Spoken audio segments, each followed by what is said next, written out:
Hora de falar sobre o Corinthians, para responder se existe alguma chance de o volante Edenilson, 24 anos de idade, e um dos destaques do Cuiabá na Série B, virar reforço do Timão para a disputa do Campeonato Brasileiro. O Corinthians busca um ponta, um volante e eventualmente um zagueiro canhoto. Pois bem, não é a primeira vez que o nome do Edenilson é especulado no Corinthians, mas dá para assegurar que não existe nenhuma chance desse negócio acontecer. Conversei com o Cristiano Dresch, que é o presidente do Cuiabá, para perguntar se o Corinthians sondou, se o Corinthians conversou e em que pé estaria esse negócio. Dá uma olhada na frase do presidente do Cuiabá, abre aspas, não vendo o Edenilson para o Corinthians nem com pagamento à vista. Perguntei para ele o porquê dessa objeção e o presidente do Cuiabá lembrou de toda a dificuldade para receber a grana da venda do Ranieri, jogador negociado no ano passado do Cuiabá com o Corinthians. O Timão pagou apenas uma pequena parte, deixando a maior parte da transferência em aberto. O Cuiabá precisou recorrer à Câmara Nacional de Resolução de Disputas e o Corinthians conseguiu um baita acordo para ele, péssimo acordo para o Cuiabá. O Timão começa a pagar os 18 milhões e 300 mil que ainda deve pelo Ranieri a partir de julho. Só que esse pagamento vai ser feito ao longo de 6 anos e só termina em 2031, com parcelas que são pagas a cada 3 meses, enfim, um péssimo negócio para o Cuiabá, excelente notícia para o Corinthians, embora estejam premiando e privilegiando clubes com fama de mau pagador. Diante dessa situação, o Cuiabá assegura que não faz mais negócios com o Timão. E o Edenilson, que tem 21 jogos, um gol e uma assistência na temporada, até pode deixar o Cuiabá, mas certamente para jogar em outro clube que não no Corinthians. E você, o que pensa dessa história? Use o espaço para comentário para registrar sua opinião. Só não esquece de deixar like, se inscrever no canal. O Lucas Santos estava perguntando sobre o Corinthians. Deixa eu falar um pouquinho sobre o Elinho. Hoje a prioridade número 1 no Corinthians é contratar um ponta, um atacante de velocidade, driblador. Esse já era um desejo da diretoria e o Dorival Júnior chegou e bateu nessa tecla. Ó, não temos ninguém, precisamos, faz muita falta. Então, se houver a necessidade de gastar alguma grana, ou trazer um salário um pouco mais alto, esse salário mais alto vai ser destinado ao ponta.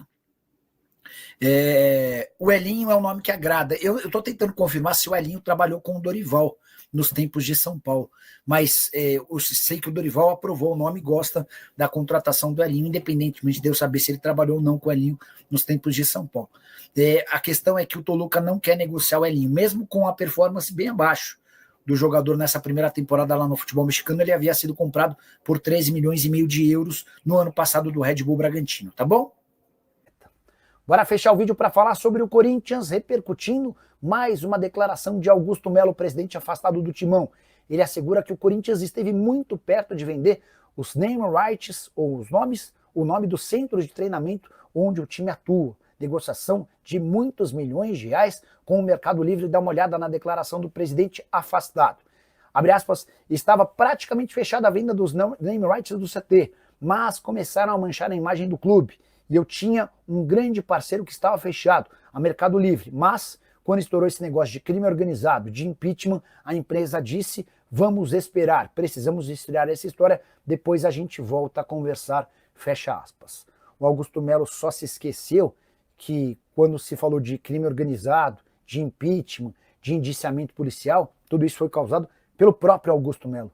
Foi ele o responsável por colocar os maiores contratos da história do Corinthians, foram 2 patrocínios master superiores a 300 milhões de reais. O Corinthians hoje tem o maior contrato de TV graças ao Augusto Melo. O acordo em relação a placas de publicidade também muito maior do que de todos os concorrentes, mas foi o Augusto quem colocou o Corinthians nas páginas policiais. Primeiro sendo indiciado por furto qualificado, associação criminosa e lavagem de dinheiro, no escândalo envolvendo a Vaidbet, e depois por conta de uma série de outras questões que mancharam o nome do Corinthians. Então, se alguém é vítima, certamente não é o Augusto, e sim o Timão. De qualquer maneira, gostaria de saber a sua opinião sobre a passagem do Augusto como presidente. No dia 9 de agosto, os sócios vão definir se ele será afastado de vez, sofrendo impeachment, ou se ele retorna ao comando do clube. Já uso o espaço para comentário para dar uma nota para o Augusto e dizer o que você pensa sobre o presidente e também sobre essa negociação com o Mercado Livre.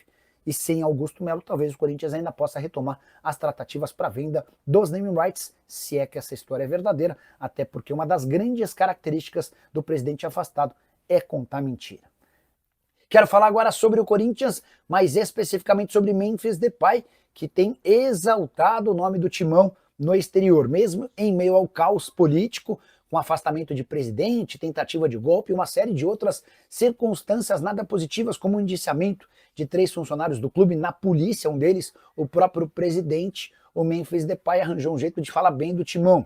Abre aspas para ele, entrevista depois da vitória por 8-0 da Holanda contra a Malta, em que ele marcou 2 gols e se tornou o maior artilheiro da história da seleção holandesa, ao lado de Robin van Persie, 50 gols para cada, com a curiosidade de que ambos precisaram de 102 jogos para alcançar tal marca. Abre aspas para o Memphis, estou no Brasil há 9 meses. Como jogador do Atlético de Madrid também fiz o meu trabalho.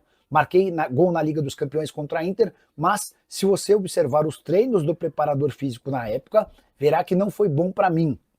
Sou um jogador muito explosivo e tive diversas pequenas lesões na musculatura. Acho que não lidaram bem com isso.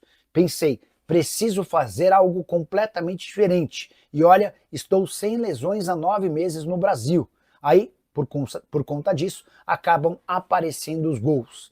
O que o Memphis afirmou é que o Corinthians montou um plano bem bacana do ponto de vista fisioterápico, médico e também de preparação física para que ele pudesse atuar sem contusões. Essa era uma das grandes preocupações, de fato, quando o Corinthians contrata o histórico de lesões grande que o Memphis vinha enfrentando desde nos últimos anos. Mas no futebol brasileiro a coisa funcionou muito bem. Memphis foi decisivo, especialmente na conquista do título do Campeonato Paulista, e tem gerado enorme expectativa. Memphis, que foi liberado do confronto dessa quinta-feira, o último antes das férias. Memphis Depay, Carrillo e Martínez já estão de férias por opção da diretoria. Só para completar sobre o Corinthians, a vaquinha virtual para o pagamento do financiamento do estádio foi prorrogada agora de forma oficial até 31 de dezembro. Até aqui a arrecadação pouco superior a 40 milhões de reais. Bastante se for levar em consideração que essa grana vem de torcedores. Pouco se você for imaginar que a intenção era alcançar 700 milhões de reais. Hora de falar sobre o Corinthians, começando por Yuri Alberto. O atacante, que já foi alvo do Sporting de Portugal e também do West Ham, também aparece agora na mira do Wolverhampton, time da Inglaterra, que fez uma grande recuperação nesse segundo turno do campeonato inglês, especialmente depois da chegada do técnico Vitor Pereira. E é justamente o português, que já passou pelo Corinthians, que teria indicado a contratação do Yuri Alberto. Negócio que poderia chegar a 35 milhões de euros, de acordo com o programa Os Donos da Bola, do qual participo às quartas-feiras, hoje inclusive é dia. Informação do Souza e do Neto é de que o Wolverhampton vai apresentar essa oferta nos próximos dias. O Corinthians teria direito a 17 milhões e meio de euros, que equivalem a 50% do valor do negócio, até porque o Corinthians detém metade dos direitos econômicos do jogador, os outros 50% pertencem ao Zenit. Antes de gravar o vídeo, conversei com o André Cury, que garante não ter proposta oficial. Nesse momento, apenas uma conversa preliminar, buscando informações. Segundo o André, ainda está tudo muito precoce, até porque a janela só abre nos meses de junho e mais fortemente no mês de julho. Para completar informações do Corinthians, queria falar sobre a proposta do Montpellier ao atacante Guinegão. Na semana passada, para ser mais específico, na sexta passada, o presidente do Corinthians afirmou que não há problemas financeiros. Se não fosse assim, o Corinthians teria aceitado uma oferta de 14 milhões de euros por um atleta que nem sequer chutou uma bola no profissional. O atacante, o jogador em questão é o Guinegão, atleta da base, atacante do Sub-20, e a proposta é do Montpellier. Mas as condições do acordo são completamente diferentes das citadas pelo presidente. A oferta feita pelo clube francês é de empréstimo gratuito por 1 ano. Se quiser ficar com o jogador, o Montpellier paga 14 milhões de euros a partir de junho de 2026 em 7 parcelas, que só terminariam em 2029. Com detalhe importante, se o Montpellier não quiser ficar com o Guinegão, devolve o jogador sem qualquer custo ao Corinthians e ainda fica com 15% do valor de uma venda futura. Então, na teoria, a proposta é de um empréstimo gratuito. E se o clube não quiser, ele ainda mantém 15% de um valor de uma venda futura. É óbvio que o Corinthians tinha que recusar uma oferta dessa. O Montpellier ainda colocou nas condições do negócio que se comprasse o jogador pelos 14 milhões de euros, deixaria 20% do valor de uma venda futura para o Corinthians. Hora de falar sobre o Corinthians, que acaba de confirmar a perda de um atacante que parecia muito promissor.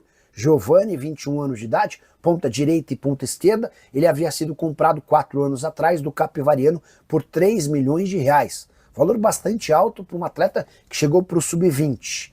Existia muita expectativa em cima do Giovani, mas a verdade é que ele não conseguiu decolar com a camisa do Timão. Importante lembrar também que desde o ano passado ele vinha tendo menos oportunidades, exatamente por conta de uma estratégia do Corinthians. A percepção interna era de que, já que ele não quis renovar, não podemos deixar que ele brilhe. Foram várias as tentativas para a extensão desse vínculo e o Giovani disse não a todas. O contrato só se encerrava em 31 de julho, mas o Corinthians e o Giovani se acertaram para a liberação imediata. A partir de agora é esperar onde é que ele vai pintar. Eu soube que o Red Bull Bragantino em algum momento fez contato, também teve oferta do Monza da Itália na temporada passada. A tendência é que o Giovani seja anunciado em seu novo clube nas próximas horas. Na atual temporada, Giovani disputou apenas 2 partidas com uma assistência. Só para completar o noticiário do Timão, Pedro Raul se igualou a Yuri Alberto em número de gols na atual temporada. Os dois atacantes que são do Corinthians, embora Pedro Raul esteja emprestado ao Ceará, ambos têm 13 gols cada. Já Alex Santana se despediu nas redes sociais do Corinthians, empréstimo fechado com o Grêmio, vai render $100 mil ao Timão e ele fica no Grêmio até o fim da temporada. Fala pessoal, estamos aí com atualizações importantes do Corinthians. Se inscreva e ative o sininho para receber mais atualizações do Timão. Deixe seu like, que é muito importante para o crescimento do canal. Utilize o espaço aqui embaixo para registrar sua opinião. Ficamos por aqui com mais esse giro de notícias. Um abraço e até o próximo vídeo.